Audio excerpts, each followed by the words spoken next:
a team, remember? We're a team. Okay? Okay, don't bite me. I'll just look. Okay, look. I'll pet you. Just don't bite me. So keep me in your sight, 'cause I can do this all night. Hey everyone, it's Nicole and Stormy. Welcome to our channel. So today's video is for the newest collection from Essie. This is their Valentine's Day collection for 2023. This is more of like an anti-Valentine's Day collection than like a traditional Valentine's Day collection. According to Essie, this collection is inspired by the best breakup that you've ever had, which...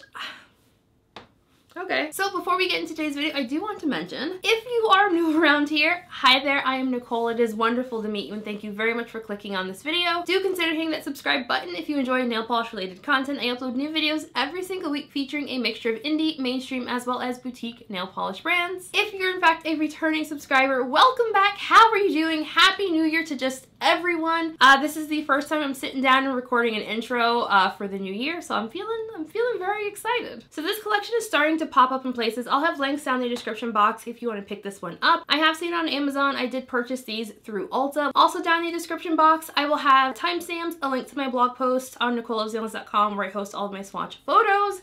Yes, I'll have links, socials, all the good things down in the description box, timestamps. Let's get into the video. First up, we have Burning for Love, which Essie describes as being a rich, muted coral polish with red undertones. This polish had a really fantastic formula, self-leveled perfectly. I have very warm undertones, so while this one was like coral in the bottle, once I got onto my nails, like it was definitely just red. I think maybe if you have cooler undertones than me, maybe you'll see more of the coral in person, but on me, like this was like red. This one self-leveled perfectly. You can see I'm kind of overworking it because I had a little bald spot. This was not the color for me. We all know I was going to say this was not the color for me. Everything about this one was really great, it's just not the color for me personally. I swatched this one in 2 coats plus a glossy top coat, no issues with staining. Next up we have Flirt with Freedom, which the brand describes as being a blackened purple with a shimmer finish. So this one also had a really great formula. It's a little bit more sheer than all the polishes in this release. It built up really nicely for me when I was doing my full hand swatches in 2 coats. When I did my live swatches, I did end up needing 3 coats. It's going to be a 2 to 3 coater depending on application and your nail length. The shimmer in here has a very like frosty metallic kind of vibe that we saw a lot of this winter. You get a lot of brush strokes. It's okay, like it's a pretty color. I've been saying this for like the past 2 months. I don't really like metallic finishes like this, so this was again not another polish for me. The brush strokes do mellow out as the polish dries, but they don't go completely away. So like from arm's length away, you won't see brush strokes. If you bring the polish closer to your face, then you're definitely going to see them.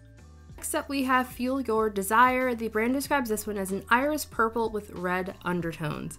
So this one also had a really great formula. It was slightly, very slightly more chalky than the other polishes in this release, but it self-leveled perfectly. Application was fine other than me flooding the bejesus out of my cuticle crevices for the live swatch. The base color on this one is a warm toned medium purple. It's one of those colors that I think if you ask 5 different people, they'll probably give you 5 different responses on what color this one actually is.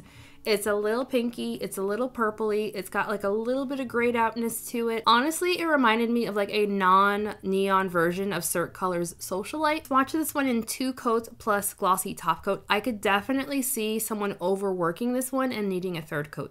And now we have License to Thrill. The brand describes this one as a cobalt blue with red undertones.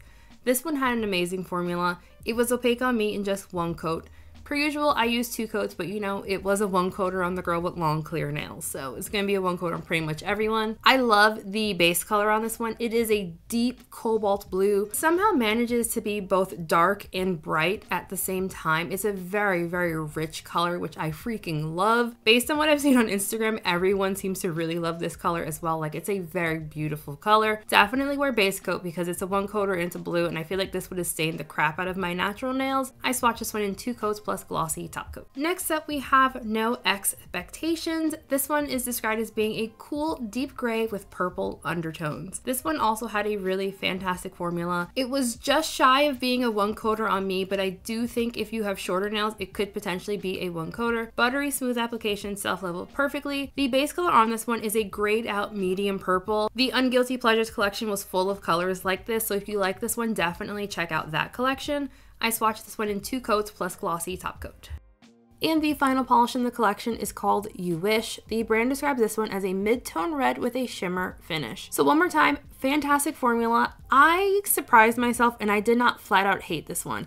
I didn't love it, I didn't like it, but I didn't hate it either. As I mentioned earlier, I have very warm undertones, so this one did pull very orange on me. Like the other polish in this release, you do get a lot of brush strokes through that shimmer. They kind of mellow out a little bit as the polish dries, but they're still very obvious when the polish is completely set. It has a very metallic pearlescent vibe. I swatched this one in 2 coats plus glossy top coat. Okay, so final thoughts. So usually I am all for like non-traditional color stories for like seasonal releases. Valentine's Day is like the one and only exception because I love pink. Valentine's Day for me, as far as releases go, was always like the lightness in the dark. Is that the saying? Yeah, I think that's the saying. The lightness in the dark for me, because like I don't really like holiday collections. I don't love winter collections. And like Valentine's Day was like the one point in the winter where like there was likely going to be something that I would enjoy. So I was a little disappointed that this was like an anti-Valentine's Day collection and we didn't get like a hot pink kind of color. Didn't really like the reds because, you know, I don't really like reds. License to Thrill is definitely like the standout top pick for me. I just love that color so much. Like it was really, really beautiful. But like all in all the polishes in the release had like great formulas. Everything was 2 coaters. I've got no issues with the collection other than like I wish it was like traditional pinks, but it's fine. I also did like No Expectations. I really like those grayed out kind of colors and I just really like that one. So I would love to know what everyone else thought of this release. Like I would also like to know, like, are you team Valentine's Day? Are you like anti-Valentine's Day? Or even like a Galentine's Day kind of thing? Like I'm real curious how people feel about Valentine's Day. So once again, I will have links in the description box if you want to pick up this collection. So thank you all so very much for watching. Before we end this video, I do want to give a huge shout out to my channel members. Besties, I love you all and just I look very forward to seeing you.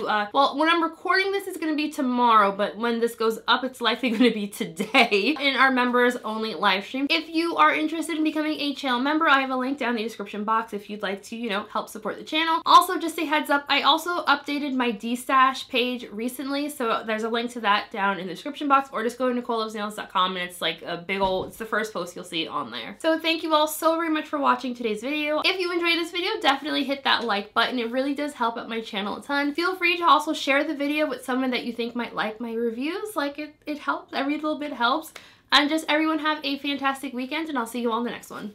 Bye.